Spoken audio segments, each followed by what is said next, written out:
Welcome to the Property Elite podcast.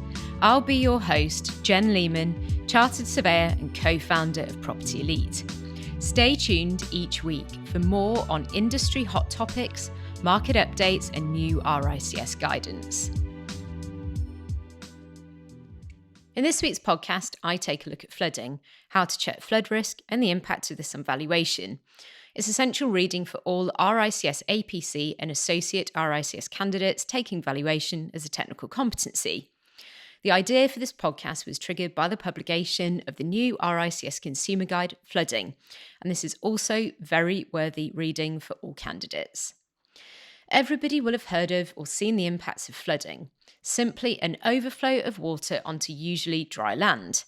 Flooding is caused by a variety of sources such as surface water, groundwater, river levels becoming too high, water running off high ground, coastal storms and extreme weather, or a burst water main outside a property or pipe work internally. Flooding is likely to be experienced more frequently in future due to the effects of climate change. Flooding can have a severe impact on the built and natural environments. This can include damage to property and life in the worst case scenario, remediation cost after flooding, reduced property value, building insurance issues, difficulty in securing mortgage finance, and ongoing disruption and stress. So, how can you check if a property is at risk of flooding? A great starting point is the government website, where you can check the long-term flood risk for an area in England.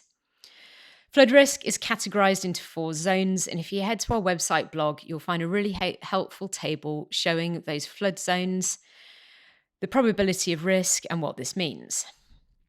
For example, if we wanted to look at the flood risk for RICS HQ in London, we type in the postcode on the website SW1P3AD, and this provides a summary of flood risk from different sources. And if you head to our website blog, you can see the associated maps. This gives very low risk from rivers in the sea, very low risk for surface water, and a risk of flooding from reservoirs. If we then wanted to investigate the risk of flooding further, we could also request the flooding history from the Environment Agency, commission a specialist flood risk report, or for a residential property, checking if one was commissioned during the purchase conveyancing process, speak to the occupier, landlord, owner, neighbours or others who may know about the flood history of the building, search for historic news articles about flooding in the area, or physically inspect the property to check its proximity to nearby watercourses and if it has any flood resilience measures installed. When physically inspecting a property, inspect flooding, things to look for are proximity to a watercourse or body of water, such as a river, stream or the sea, location at the bottom of a hill or in a dip, or any nearby river or coastal flood defences. So, how do you report on flooding? The RICS Guidance Note, Environmental Risk in Global Real Estate, 1st edition, November 2018, states that flooding may have a detrimental impact on a property. The Red Book Global 2022 in VPGA 8, Valuation of Real Property Interest, confirms that valuers must take into account flooding as part of their valuation reporting. This includes identifying the presence or potential presence of flooding through inspection, normal inquiries and or local knowledge. This includes the risk and consequences of a flooding event occurring. The Home Survey Standard also confirms that flooding is an issue that should be considered within the scope of a residential survey. The UK National Supplement reaffirms this in UK VPGA 11, Valuation for Residential Mortgage Purposes, and this says, if appropriate, the valuer should make some reference to these defects, even if the subject property does not appear to be affected at the time of the inspection. Where appropriate, the valuer should advise that an environmental assessment or a mining report should be obtained, and it's clear how you can apply this to flood risk. Depending on the level of risk, the Home Survey Standard, for example, recommends considering the following questions and reporting to the client on the outcome. So, how many floods have occurred in the area to the specific knowledge of the chartered surveyor or have otherwise been recorded or documented in the past? What were the flood impacts in relation to the property? What was the source of the flooding, for example, from the rivers, sea, localised flooding from blocked or overloaded drains or sewerage? Is the property protected by existing river or coastal flood defences? Have there been any recent improvement works that may have reduced the flood risk, and are there any flood protection works planned? And are the existing defences or protection works known to the property properly maintained? RICS provided a variety of useful checklists in the Environmental Risk and Global Real Estate Guidance Note to aid the collection and reporting of information, including that relating to flood risk. Where the risk of flooding is high, a surveyor may need to recommend further advice from a specialist, such as a flood protection survey. RICS also provide a helpful diagram showing how property professionals more widely might be involved in flood risk. And you can see this if you head to our website blog. So how can flooding affect value? The value of a property at risk of flooding will typically be lower than a similar property which is not at risk of flooding. This is due to the potential disruption and damage to the building and occupiers in the event of a flood and issues relating to obtaining building insurance. However, the extent on the impact on valuation will vary widely, and there's no exact rule for how to adjust for this. The Red Book Global states that, for example, if the property has suffered a recent event such as flooding, this may affect the availability of insurance cover, which, if material, should be reflected in the valuation. A now dated RICS information paper, Flooding, Issues of Concern to RICS Surveyors and Valuers, Residential Property First Edition, provides some helpful commentary on valuing properties at risk of flooded. We have included a long excerpt on our website blog and will repeat it now as we believe it's very helpful to understand in full. So, in short, for the valuer, flood risk is important as one of a number of locational factors to be recorded and reported appropriately.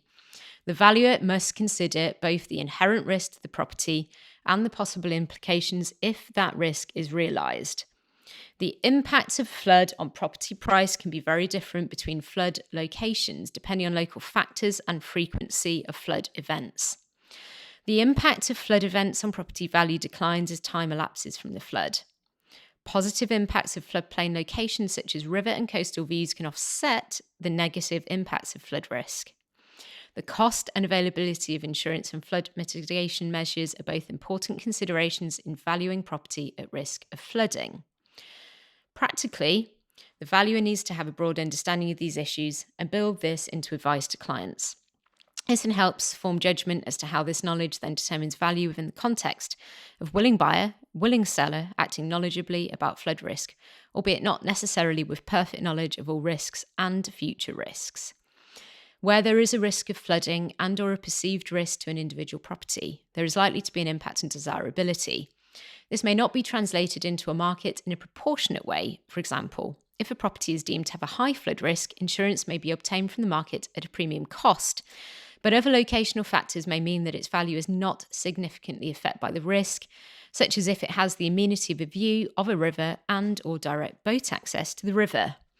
In certain circumstances, the risk will have some impact though, and in extreme cases, such as for a currently flood-damaged property, which is unlikely to benefit from flood high council tax band, for example, the impact on value may be material and may even mean that it's assessed as not being readily saleable. In the majority of cases, the valuer will be faced with the challenge of absorbing and analysing market information to assess the amount of any market effect of flood risk. The valuation of a property that suffers from flood risk is best informed by a review of sales information of comparable residential properties that are similarly affected, or the making of appropriate adjustments to reflect differences in flood risk profile. It's also advisable to act with caution if the agreed sale price of a given property does not fully reflect the flood risk profile of the property. This may be due to special purchaser situations or buyers acting without professional advice. In support of this, RICS research in March 2017 in Flood Risk Mitigation and Commercial Property Advice, an international comparison, found that there was a general consensus among practitioners that the utility underlying property value is affected negatively by flood risk, but this effect is not consistently reflected in market values. Other locational factors generally tend to have more of an influence on market price, although prices may be subject to short-term or long-term impacts, especially in the period immediately following a flood. Only experience gained over time of valuing flood-affected properties and in-depth research into the comparables will enable the valuer to value competently.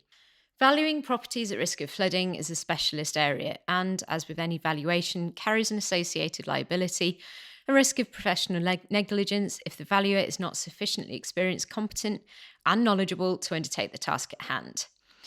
Valuers also need to ensure they report in line with the client's requirements and scope of investigation in the terms of engagement, as well as the relevant RICS guidance. The Red Book Global specifically states that valuers should verify the extent of their investigations, assumptions, and sources of information relied upon in relation to flooding and other environmental matters. Building insurance for properties at risk of flooding is easier and less expensive to obtain due to the joint government and industry flood scheme, which was introduced in 2016. However, insurance costs where there is a risk of flooding will be higher than for an unaffected building. If the valuation is for secured lending or mortgage purposes, then the valuation surveyor will be acting on behalf of the lender client. They have a duty of care towards the lender to assess an accurate market value, taking into account a variety of factors affecting value, including flood risk. UK VPG A11 of the UK National Supplement specifically states that the inspection and investigations may reveal various factors that could have a material impact on the value. These factors need to be carefully considered by the valuer in the context of the valuation. The valuer may wish to alert the lender in advance of any final report of any matters which raise significant concern from a valuation perspective. The lending decision itself will take into account the robustness of the valuation, whether insurance is available, and the overall purchase decision. As part of the lending process for a property at risk of flooding, the lender is likely to require the borrower to have building insurance, including flood cover, which can increase the cost of insurance as a condition of the mortgage. Lending may become harder for a borrower to secure the higher risk of flooding a property faces. For example, a property in flood zone 3A may be harder to secure finance on than a property in flood zone 2. Valuers, of course, need to be familiar with their specific lender's guidance in each valuation case. If you head to our website blog, you can also find an example of a flood endorsement in a building insurance policy for a property at high risk of surface water flooding and at medium risk of flooding from rivers and the sea. Whilst the environmental records may look concerning, the property is never flooded in known history. Mortgage financing was also not affected by the flood risk identified, and the purchaser carried out their own due diligence to satisfy themselves about the purchase decision before committing to exchange. Thanks for listening to the Property Elite podcast this week. Head to our website to check out our full blog, free and paid support resources and services, free consultation for every single RICS APC and AssocRICS candidate, and also ask us any questions you have via the website chat blog. See you next week.